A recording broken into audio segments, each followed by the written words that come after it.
Hey, what's going on, guys, and welcome to the Christopher Marc Show. I'm here with Eric, and Eric does so much. That's what I'm gonna say. It's so much. It's a mouthful, and that's the purpose of this interview, so that way we can let you know his story, his vision, and all this good stuff. Hey, what's going on, Eric? Thank you for joining us today. Can you tell everybody your full name and what do you do? Yes. First off, I'm grateful for being here. Much respect, peace, and love. My birth name on the birth certificate is Eric Shandroff, Eric Scott Shandroff.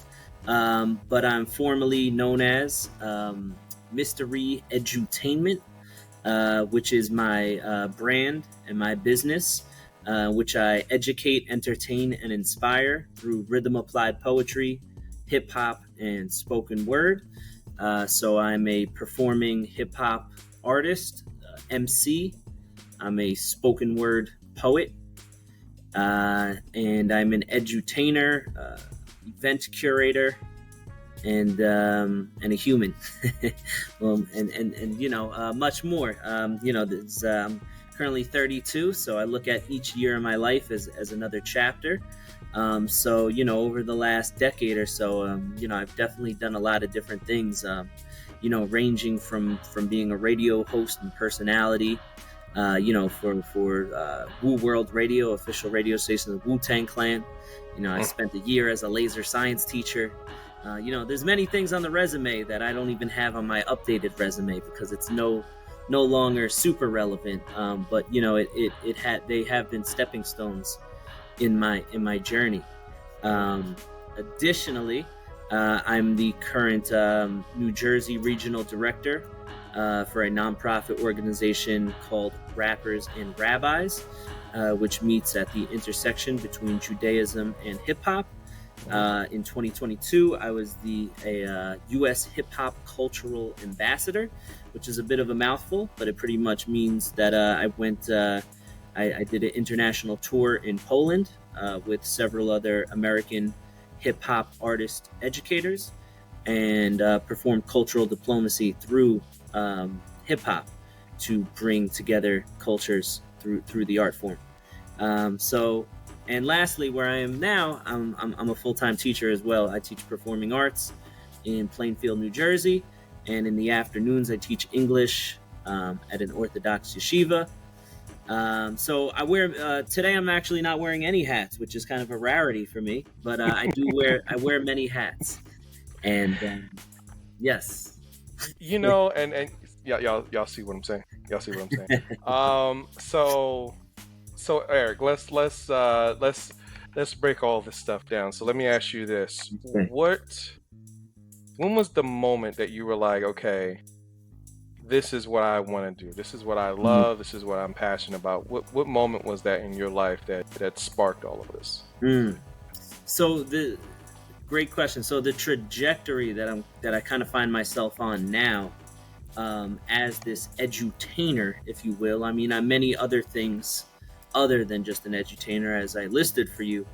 But I think when it comes to my business acumen, with the edutainment realm, and the place I find myself in now, not as just a hip-hop artist or just a spoken word poet or just a teacher, but finding myself in this niche where I do, I would take it back to probably about 7 years ago or so, when I had transitioned out of being a radio host and personality. And then I had gotten I told you for a year I was a laser science teacher. I did laser light shows, and then I had stopped doing that. And then, at this time I was still, 10 toes down into my artistry, as, whether it be visual arts or writing, creative writing and rapping. I was still really pursuing that, but I found myself in a place where I needed to start making money, and the art just wasn't doing it for me.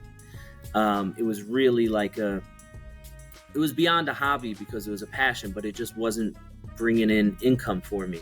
So I ended up getting a job as a substitute teacher in the inner city areas. I did the inner city because it was paying more, at the time, and I was like, we're gonna do this, and we're just gonna give it a try. And I remember for some of the first few classes that I would have, many of the classes were just not engaged. They were unruly. They were wild. They were not engaged with any of the material. And I found myself, I was teaching in places like Newark, New Jersey, and Perth Amboy, and Asbury Park.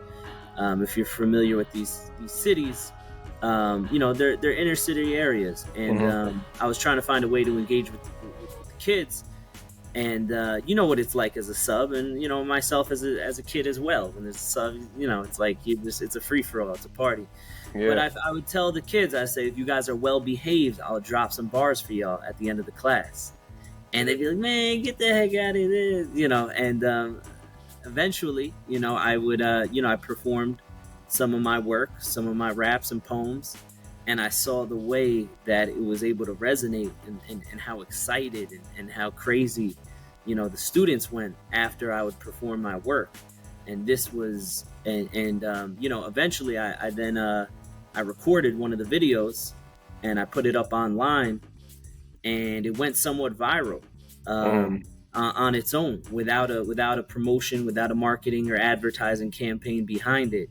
It just organically kind of went viral on my Facebook. I had people popping out the woodworks who I hadn't spoken to in years, and now they're reposting my video of me performing for my class. So in that moment, the way I saw it, going to sub, that was kind of my plan B. It wasn't what I really had intended or really wanted to do, but I did it as like a plan B. And now that I look back on it, it's like it made my plan A so much stronger. Like it's everything I want to do. I'm so glad that it kind of went that way, because now the content that I'm creating, everything I'm doing, I feel more inspired doing it. Not to say, art expression in of itself is about telling your own story.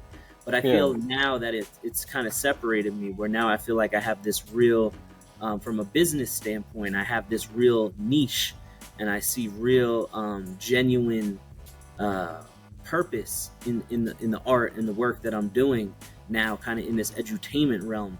Now, not only am I just, creating raps and poems and then happening to perform them in schools, I'm being conscious of the audiences that I'm also performing for. And so, not that I only make content for, middle school and high school, but it gave me a wider perspective now. So I think once I started really kind of rapping within the schools and seeing how the kids were kind of going nuts, and I was like gaining some notoriety, and I also, I started signing autographs. I'll never forget, I was signing bathroom passes, and kids were saving them as autographs. And they're like, wow, autographs. So like, to me, that was kind of like an eye-opening moment, because prior to that, I had never had like truly like genuine fans like that. It was, you would go to the studio, you go to shows, and everybody's kind of rapping, but everyone's a little competitive with one another, and it's kind of hard to separate yourself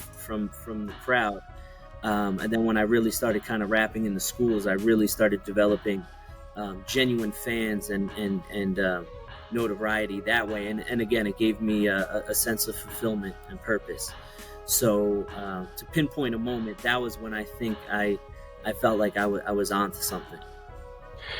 Do you and I know after doing all of that, it's like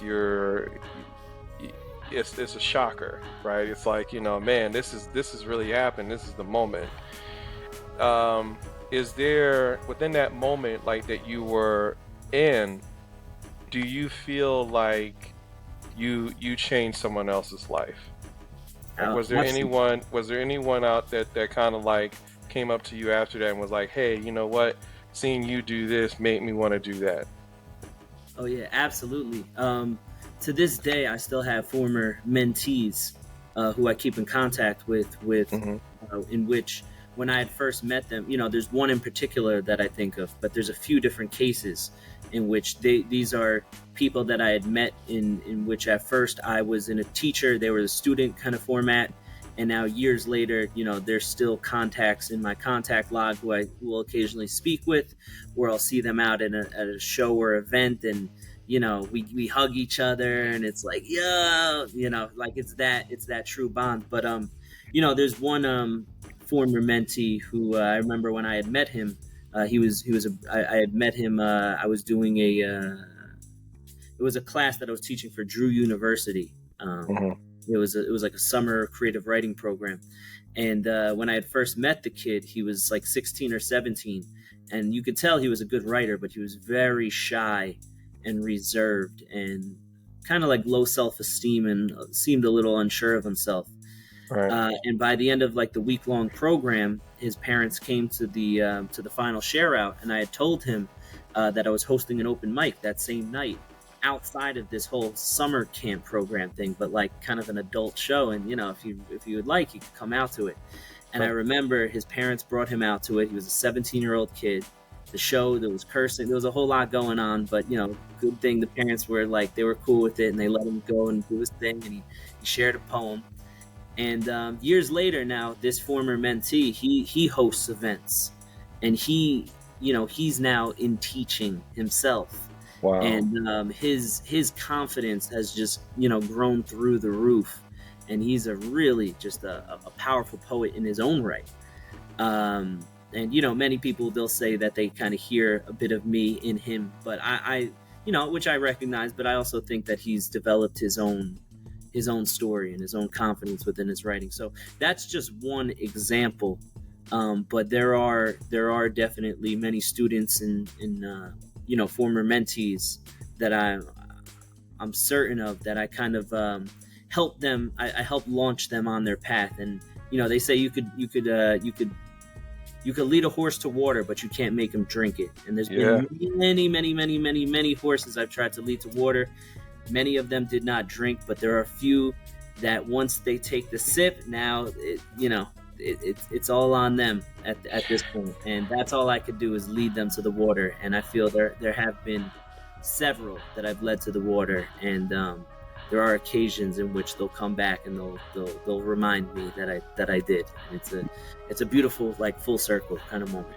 It is. I mean, trust me, I've in working with people over the years, it's like, some people, you're right, some people you can help, some people, it's like you can't. But it doesn't mean that, like, even though you didn't necessarily lead them to the water, it doesn't mean that you didn't help them per se, because you might have been the spark for a lot of other things for them to start doing some reflection. So you never know, you know what I mean? That's a great point as well. Yeah. So let me ask you this, like, with with all the things you've accomplished, do you feel far behind or far ahead?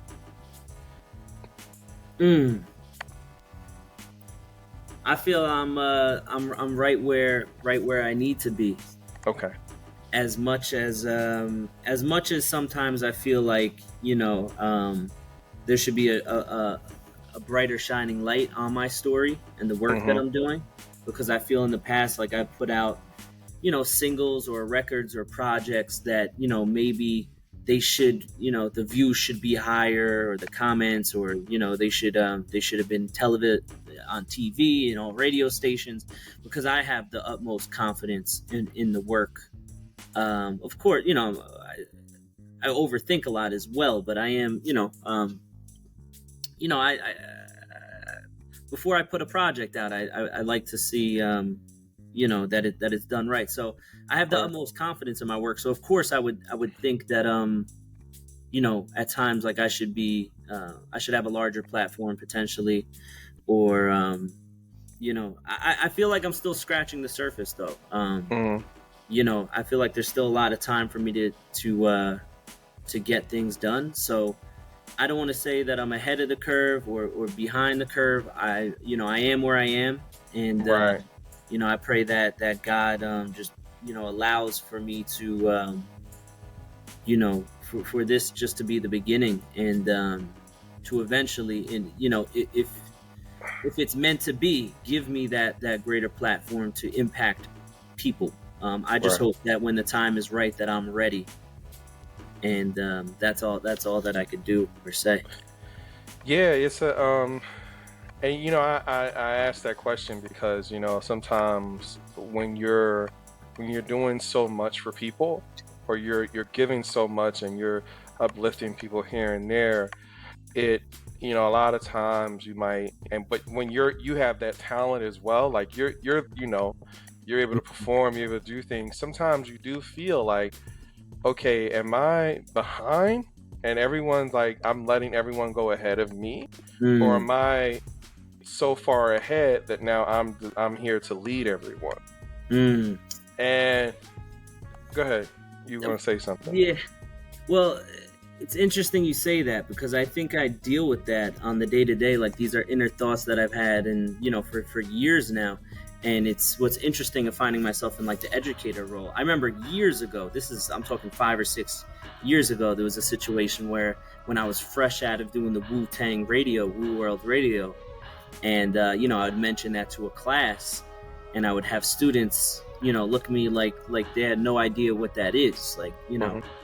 that's supposed to impress me. Wu-Tang, I don't know what that is, and it's I guess in some ways, one, it checked me, what I mean? It was like checking, like, all right, to what might be major and important and impressive to you might not really mean anything to somebody else, so Hmm. it's all relative. um, but then there's another aspect where it's like, yeah, there are moments I can't lie. Like, I feel like I have been able to do a lot in my life, and I have various accomplishments. And there's moments in which I'm trying to help. My genuine intention is to be there, to help guide and inspire and instruct, young people, and they're just not taking heed, and I'm finding Right. myself even having to raise my voice, and that's not the place that I want to be in. You know what I mean? Because of course you want to feel appreciated, and you want to feel like your time is being valued. So I think it's really just it's a balance, and trying to put yourself in situations in which where you are more valued and appreciated for your expertise, and treat speaking transparently, like, yes, right now my base income, I do teach full-time at Hmm. performing arts, and I'm grateful for the position. It gives me a lot of routine and stability. However, my greater aspirations is definitely my business in of itself, so that each time I'm coming to a new population of people or demographic, the attention is there, and they know that I'm only going to be there for a short period of time, and they Hmm. don't have the time to play with me because I'm not going to be here tomorrow. Um, Right.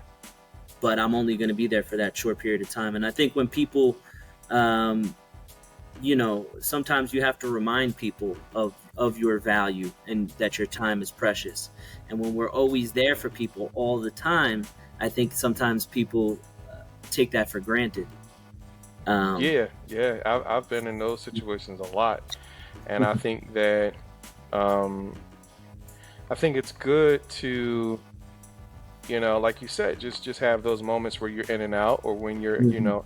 you're helping that person for that duration of time, and then you move on to the next thing, because sometimes people don't really see the sacrifice you're making.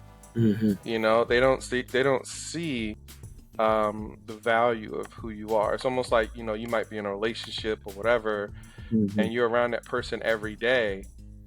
It's good and healthy if the person you're with is jealous a little bit, because it's like it reminds them, like, oh, other people like you. I thought it was just me. I thought you was mine. It's Right. like, no, girl, you could lose me. Like, Yeah. Yeah. Yeah. You you know, know, it's absolutely true. There's yeah, a reason, free agents, they test the market in sports, and, yeah, what you just mentioned with relationships. Yeah, sometimes people need to be reminded of that. And, it's something that I have to remind myself at times. hmm, Uh, but, yeah, going back to the initial question is, do I feel like I'm behind or ahead? I wouldn't say, I think I'm an old soul. So sometimes I feel like I'm ahead of my time. Or as yeah, Big L says, I'm so ahead of my time that my parents haven't met yet. yeah, yeah. um, so I'm an old soul in that way, but I really, I think that I'm still just scratching the surface. So I think when the two meet each other, I am where I'm supposed to be. But I would hope that the what's left in my life will just be filled with quality and value, and not just years of just existing, but living. And that I can double down and just really could take everything that I've learned and experienced, and not just have it be I want my story to be heard. I want it to inspire, because we've been on a short call, and thank you for giving me the time to talk. I know that I could kind of No problem, man.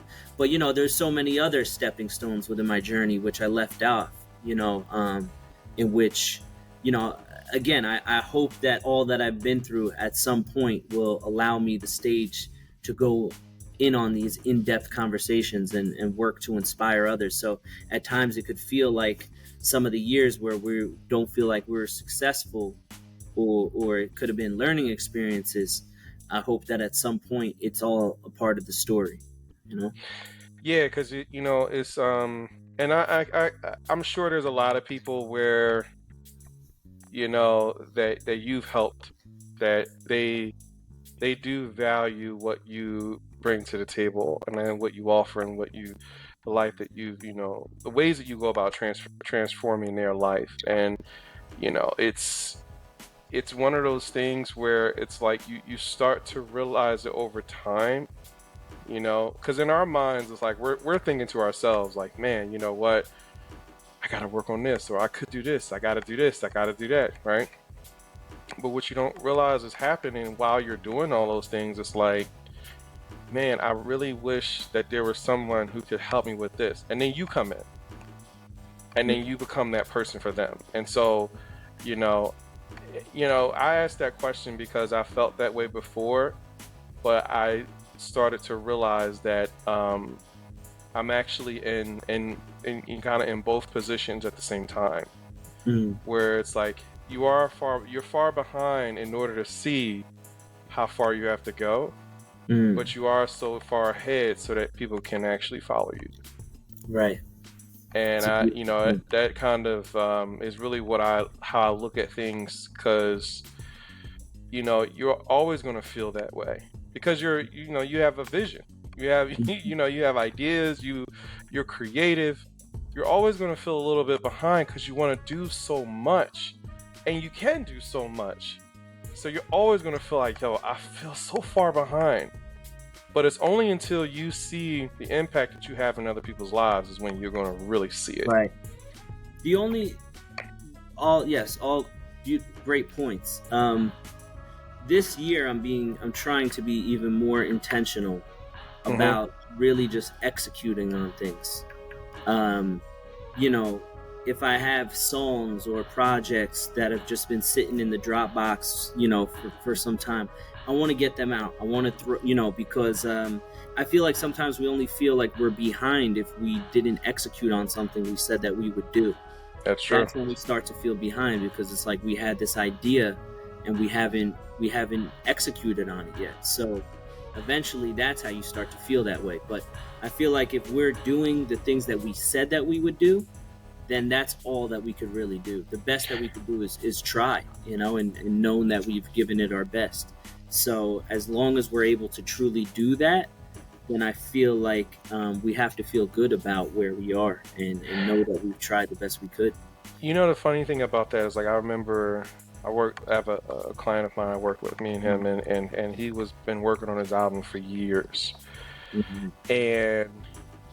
But it wasn't about his ideas. It had nothing to do with anything else. It was the personal journey. And the personal journey affected everything when it pertained to the growth of his music. And it's in alignment. It's the same thing, because it's like if you're not there, if you're not at the place to deliver it, then you would be delivering the wrong message. Because you got to realize, we as creators, we're messengers. We're here to create, whether it's through us doing this, whether it's through music, whether it's through art, whatever it may be. But if you're not in alignment with yourself, the message is always going to be off, and it's not going to be what it needs to be. That's a great point. That sparks a few different things were going. So if you look through my catalog, most of my music and my poetry is based on personal experiences, whether it be travels or stories or whatever the case may be. I remember I took a trip to the Philippines and I wrote a song and filmed a video called Flight to the Philippines. When I graduated college, I wrote a song called Graduated, right? So all these experiences. Being a teacher, I wrote, Welcome to My Classroom. It Takes a Village. So all these experiences end up becoming launch pads or prompts for me to create. And the second point I wanted to make is I remember a few summers ago, I had my whole summer ahead of me open. I didn't take any work, and I was just like, all right, this summer I'm just gonna focus on like creating music and art and albums, and like that's all I'm gonna focus on. And I'm just gonna like go into a blank room and that's gonna be what I'm gonna do. And it was a struggle for me. I remember I wasn't producing as much as I had thought because in that moment there just wasn't a ton of I wasn't experiencing a ton. And then I remember the year kind of picked up and I became busy and I was doing all these different things, and for whatever reason I started creating a lot while I was experiencing all these things. And it was like, that's for me, you have to live things, like, live it, write it, recite it. Like you have to unless you're like a fantasy writer and you're able to just like close your eyes and imagine a world. There's times in which I've done certain writings like that, but for me, I'm often most inspired when I can experience something, and then I could go through a moment of transforming that and trying to transmute that into words or into music. So the personal journey and experience is crucial, and that's why as artists we often, what we write about, what we rap about often changes, because as people we are changing as well. So if your message and if your art is staying the same all throughout your career, then that shows that you haven't really grown, or you haven't really been living as much. So it affects everything, man. So it's I think that's the beauty. It's like it's a moment, it's a time and place for everything, and it's like you have to certain parts it's like, hey, I'm going to live, and in certain parts it's time for me to create. I always say people your experience belongs to you, your story belongs to everyone else. And so it if you can see things from that perspective, it makes things a lot easier. But so Eric, I want to ask you this: like, what is your vision for everything that you're doing? Like, what does the future look like for you? The vision is, I think there's layers to it at times. My mission statement or like my slogan for my business is educate, entertain, inspire, and empower. Not in that order, but those are the words, those are verbs. And I think that's really attached to my vision. I want to educate, entertain, empower, and inspire through all of the work that I do, whether the methods may change, whether it's through poetry or music or film or speaking or whatever the case may be. I wanted to have that impact on the viewer, because you always have to keep in context that it's a relationship between you and your audience, right? So it's really what impact, and of course you want to impress yourself with the work that you produce before the viewer, because you want it to it's also a self journey. And if you believe in God or the universe, whatever you'd like to call it, I mean, that's another level to it. Like when you talk about vision, I mean, later in my life I have kind of redeveloped a relationship with God and with faith. So I ask each day, I pray for words like alignment and words like clarity, and that I'm serving for the greater good, Mm. where God, help refine and give me that clear vision. I ask for that refined vision. So what may be my vision today, at times it changes. And I'll say this. So our light, right? The light that we give off is, it's kind of like our soul. So our soul in of itself is like a flickering, a flame, right? And that's why it's always pointed up, right? The flame, it's always flickering up, and it's restless because it's always moving, like us at times, and artists. But the light in of itself is what it is we have to offer, and ordinary light spreads out and gets dimmer the further that it travels. So at times that is me and just who I am, and I just want to be a light into the world, like a regular light bulb, and light up the rooms that I come in contact with, however that might be, right? Okay. Through who I am. But with our vision, at times I want to become that refined laser, right? And the laser is what allows us to reach even further, reach miles and miles further than that ordinary light can. And that's with narrowed and focused and refined vision. Right. So I think right now, for maybe the next 5 to 7 years, I think my vision is really to really go in on this edutainment, in which I have this curriculum, this book, which it's in the stages right now. I have, it'll be published by September, October. Then I want to go on a book tour, and I wanted to really launch my speaking and performing business, and have this book be used throughout the nation. You have to set high goals, and I want it to be used by teachers, and I want them to, I want to rebuild like critical thinking. I think right now we really are living in somewhat of like a cookie cutter, society with the entertainment, kind of cheap entertainment. And people are there's an inability for depth within the way that we think of things. And rappers, we often use metaphors and similes and stuff like that, but it's for the deep teachings. You also look deep into the Bible and the Torah, and there's also metaphors, and we're meant to peel back these deep to learn the lessons within it. And I feel like not everybody is able to do that anymore. Everything is just, we have such short attention spans. So with this curriculum that I have, I want to really try to, through my art, through my raps and poems, spark that thirst for knowledge and creativity and depth within anybody who reads it, not just the younger generations, because I think it's for all ages. But I want this curriculum to inspire. And, so I really am excited to see what this curriculum and book is able to do. And really, continue to put out, works of art that is thought-provoking and challenging, and hopefully to go on to help people in their lives.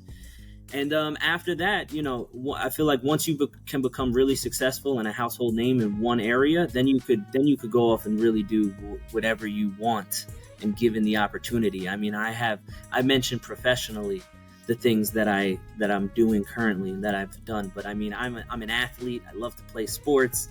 I have dogs. I like to, I'm very into nature and the gym and the sauna. So I just want to live a life where everything I wake up each morning and everything I'm doing is because I want to do it that day, and not because, I have to uphold a commitment that no longer serves me, or that I don't really feel excited or inspired to do. I want to hold full sovereignty and control over my future. So hopefully the art that I produce and everything that I do will allow for that. And then once that door is open, then I could it's endless. I would love to do a television sitcom, and films, and there's so much that I want to do, but I'm aware that you have to focus on one thing at a time. Otherwise you try to do too much at once and nothing gets done. So I'm also aware of that. So there's my vision. I know that was a long-winded answer. No, I think it's I think that was the appropriate answer based upon how accomplished you are now. So it makes sense for you to have a grand vision for your life moving forward, because it's like, at the end of the day, it's like, we were all created to create, and we were all created to inspire and uplift people in the ways that we can. So I think that was perfect. It was a perfect answer. So my last question to you is, how can people find you on social media? Do you have a website, things like that? Yes. So you could. My website is www.myster-E-edutainment.com. Mm-hmm. I'll spell that out for you. It's MYSTEREEDUTAINMENT.com. Mm-hmm. Instagram is mystery_edutainment. That's MYSTERE_EDUTAINMENT. Facebook business page is Myster-E Edutainment. That's MYSTER hyphen or dash capital E Edutainment. On Facebook, my personal page, if you want to get in contact with me, is Eric Scott Shandroff. My YouTube is also Eric Shandroff. So essentially, if you type in anywhere on the web, if you type in Eric Shandroff, which is my government name, you'll get a whole bunch of my stuff that pops up. And if you also type in my business, MYSTERE hyphen E, Myster-E Edutainment, a whole bunch of stuff will pop up, and you'll see them rather connected. Okay. Well, on most social media platforms, Eric Shandroff or Myster-E Edutainment. That's how you find me. Cool beans. And we're going to create a profile for Eric on the Dreamer Society platform, so you guys will be able to find all that information there as well. Eric, I appreciate everything that you're doing, the people that you're helping, because I think at the end of the day, people need you. They need to hear your voice, your experience, and everything that you're going to do. I think it's just when you have people who have big visions, the reason why they're so big is because they're for everyone. So that's a great point.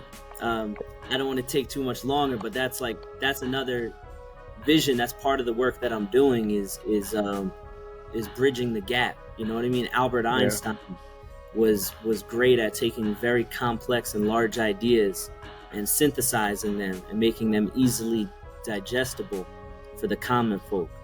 So that's also, I am trying to be for everyone. So yes, thank you for making that observation. It's just that related. Man. Yeah, you're doing it, man. Just keep it up. It's one day at a time, but you're gonna change a lot of people's lives. I can feel that, wholeheartedly. But thank you for your time. I appreciate it, and I'll talk to you guys soon. Peace. Peace.